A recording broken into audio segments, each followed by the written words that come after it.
কেৰিয়াৰৰ টেনশ্যন বা সফলতাৰ কাৰণে চেষ্টা কৰি বিফল হোৱাৰ ফলত হোৱা টেনশ্যন, এনজাইটি এইবোৰৰ কাৰণে হোৱা কিছুমান বেমাৰ আৰু ইয়াৰ সমাধানৰ বিষয়ে মই এই ভিডিঅ'টোত আলোচনা কৰিম।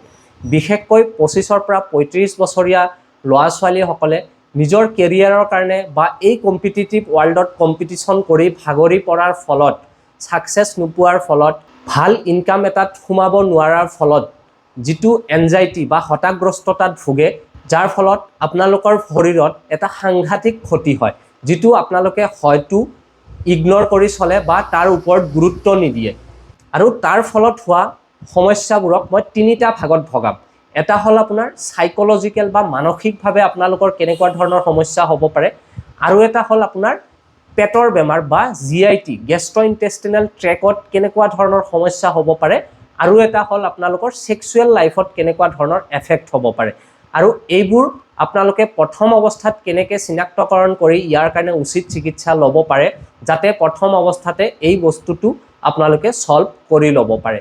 মানসিকভাৱে আপোনালোকৰ এনজাইটি ডিছঅৰ্ডাৰ হ'ব পাৰে, আপোনালোকে মেমৰি পাৱাৰটো লছ হ'ব পাৰে, টোপনি ভালকৈ নহ'ব পাৰে, যিটো পিচ অফ মাইণ্ড আছে বা আপোনালোকৰ মাইণ্ড আৰু বডিৰ যিটো কোঅৰ্ডিনেশ্যন থাকে সেই বস্তুটো নাইকিয়া হৈ যাব পাৰে, যাৰ ফলত আপোনালোকে অনবৰত মন বেয়া কৰি থকা, একো বস্তুতে মন নলগা, টোপনি ভালকৈ নোহোৱা আৰু ইৰিটেবল বা সোনকালে খং উঠা এনেকুৱা ধৰণৰ সমস্যাত দেখা দিব পাৰে। ছেকেণ্ডলি, গেষ্ট্ৰইণ্টেষ্টিনেল ট্ৰেক বা পেটৰ ভিতৰত চিন্তাৰ ফলত আমাৰ পেটৰ ভিতৰত বহুত বেছি এফেক্ট হয়, যাৰ ফলত আপোনাৰ গেষ্ট্ৰইচ'ফেজিয়েল ৰিফ্লাক্স ডিজিজ, গাৰ্ড বা আপোনাৰ ইৰিটেবল বাৱেল চিণ্ড্ৰম, IBS বা গেষ্ট্ৰাইটিছ এনেকুৱা ধৰণৰ সমস্যা হ'ব পাৰে।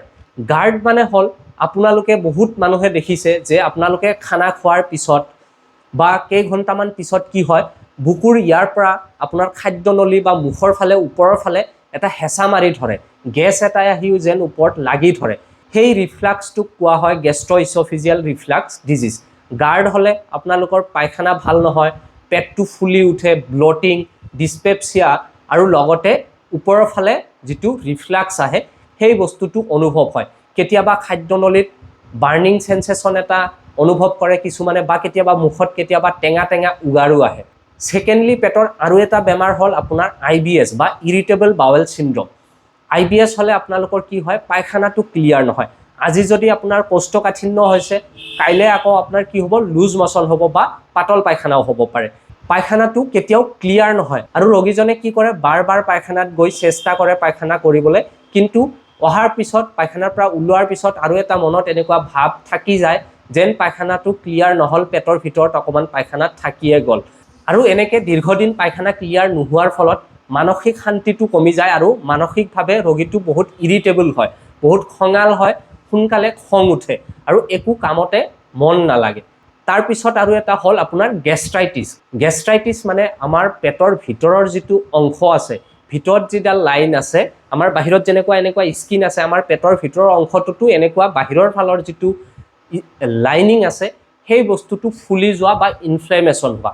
তাৰ পৰা কি হ'ব পাৰে, কেতিয়াবা পেট বিষাব পাৰে, পেটটো গেছ হৈ থাকিব পাৰে, ফুলি থাকিব পাৰে, কেতিয়াবা এচিডিটি হোৱা দেখা যায়। ভাত খোৱাৰ পিছত কেতিয়াবা কি হয়, যদি ইৰ'জন হয়, সেই লেয়াৰটো যদি ডেমেজ হয় ভিতৰৰ লাইনিংটো, তেনেহ'লে খোৱাৰ পিছত কি হয়, পেটত বিষ অনুভৱ কৰে, আৰু যদি আলচাৰ হয় তেনেহ'লেও খোৱাৰ পিছত কি হয়, বিষ অনুভৱ কৰে।